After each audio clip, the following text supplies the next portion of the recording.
इंसान का दिमाग, उसकी सोच उसे कहाँ तक ले जा सकती है, कभी सोचा है? चलिए, आज इसी सवाल की तह तक चलते हैं। आज हमारे सामने दो बेटों की कहानी है। एक वो जिसने सबको मार डाला और दूसरा वो जिसने सब कुछ ही छोड़ दिया। ये कहानियां सुनने में तो एकदम अलग लगती हैं ना, पर ये दोनों ही हमारे अंदर की दुनिया के कुछ बहुत गहरे राज खोलती हैं। तो आखिर वो क्या चीज़ है जो किसी को पूरी तरह से तबाही के रास्ते पर धकेल देती है या फिर सब कुछ त्याग देने पर मजबूर कर देती है? आइए इन्हीं दो कहानियों के जरिए समझते हैं जो इंसानी फैसलों के दो बिल्कुल एक्सट्रीम, मतलब एकदम अलग अलग सिरों को दिखाती हैं। तो चलिए सबसे पहले चलते हैं अपनी पहली कहानी की तरफ। साल था 2017। जगह थी केरला का नंथन कोड। यहाँ एक ऐसी वारदात हुई जिसने पूरे देश को हिलाकर रख दिया। अपराधी था केडेल जेनसन, राजा, एक नौजवान जिसने अपने ही पूरे परिवार की हत्या कर दी। अब देखिए, पुलिस और आम लोग इस जुर्म से तो हैरान थे ही, लेकिन जब इसके पीछे का मकसद सामने आया तो वो इतना अजीब और डरावना था कि किसी को यकीन ही नहीं हुआ। तो मकसद क्या था?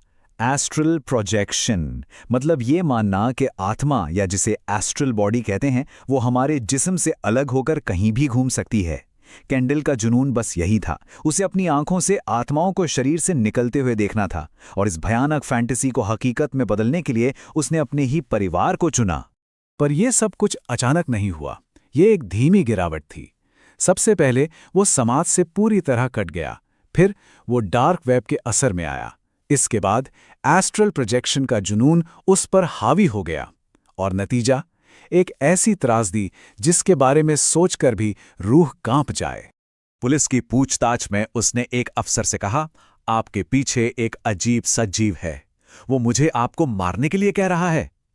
ये बात दिखाती है कि वो हकीकत से कितना कट चुका था। उसे अपने किए का कोई पछतावा नहीं था। वो तो बस अपनी ही उस ख्याली डरावनी दुनिया में खोया हुआ था। अच्छा, अब इस अंधेरे से निकलकर एक बिल्कुल दूसरी दुनिया में चलते हैं। एक बिल्कुल अलग कहानी। ये कहानी है एक ऐसे नौजवान की जिसने ऐशो आराम और कामयाबी से भरी जिंदगी को लात मार दी। आईआईटी से ग्रेजुएट, और सैलरी कितनी? 36 लाख रुपए सालाना। सोचिए जरा, कोई ऐसी ड्रीम जॉब क्यों छोड़ेगा जिसे पाने के लिए लोग अपनी पूरी जिंदगी लगा देते हैं? इसका जवाब छिपा है संतुष्टि के विज्ञान में। देखिए, साइकोलॉजी भी यही कहती है कि हाँ, पैसा कई लोगों को मोटिवेट करता है, पर जरूरी नहीं कि हर किसी के लिए असली खुशी, या कहें कि असली मकसद वही हो। ये चार्ट यही दिखाता है। करीब करीब 90% लोगों को खुशी या संतुष्टि भौतिक चीजों से, दौलत से मिलती है। लेकिन एक छोटा हिस्सा, करीब 10% लोग ऐसे भी हैं जो अपनी खुशी, अपनी संतुष्टि कहीं और ढूंढते हैं। उनके लिए मन की शांति और दूसरों की सेवा करना किसी भी दौलत से कहीं बढ़कर है। हाँ, पर इसमें एक बहुत बड़ी चेतावनी भी छिपी है। वो है आध्यात्मिक अहंकार या स्पिरिचुअल ईगो। मतलब कुछ लोग अध्यात्म का रास्ता अपनाते तो हैं, पर अपना अहंकार मिटाने के लिए नहीं, बल्कि उसे और बड़ा बनाने के लिए।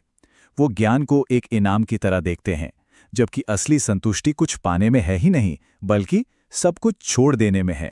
तो अब हमारे पास दो एकदम अलग अलग रास्ते हैं, विनाश और त्याग। एक तरफ जान लेना, दूसरी तरफ जिंदगी छोड़ देना। सवाल यह है कि इन दोनों धागों को हम जोड़कर कैसे देख सकते हैं? इस टेबल को देखिए। कैंडल की प्रेरणा क्या थी? एक डार्क फैंटेसी को टेस्ट करना, और आईआईटी वाले बाबा की अंदर की शांति खोजना। कैंडल पर डार्क वेब का असर था और दूसरे पर उसकी अपनी अंदरूनी खोज का। सबसे बड़ा फर्क था अहंकार का। कैंडल के लिए अहंकार ही सब कुछ था, उसका जुनून, और दूसरे के लिए अहंकार वो चीज थी जिसे छोड़ना था। नतीजा, एक को मिली तबाही और जेल, और दूसरे को सेवा और त्याग।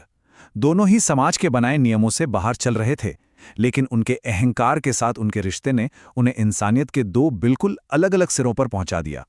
तो फिर इन कहानियों से हम क्या समझें? क्या इंसान जन्म से ही ऐसा होता है, या उसे हालात बनाते हैं?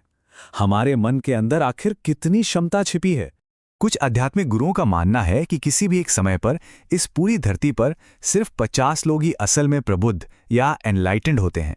सिर्फ 50। ये नंबर सुनकर ही अंदाजा हो जाता है कि मन की उस परम शांति तक पहुंचना कितना कितना ज्यादा मुश्किल है। और ये भी दिखाता है कि हमारी जिंदगी को चलाने वाली ताकतें कितनी शक्तिशाली हैं। तो फिर चाहे वो अच्छाई का चरम हो या बुराई का, सवाल आखिर में वहीं आकर रुक जाता है। क्या ऐसे काम करने वाले लोग, चाहे वो अंधकार के रास्ते पर हों या प्रकाश के, वैसे ही पैदा होते हैं, या फिर हालात उन्हें ऐसा बना देते हैं? ये वो सवाल है जो ये कहानियां हमारे लिए छोड़ जाती हैं।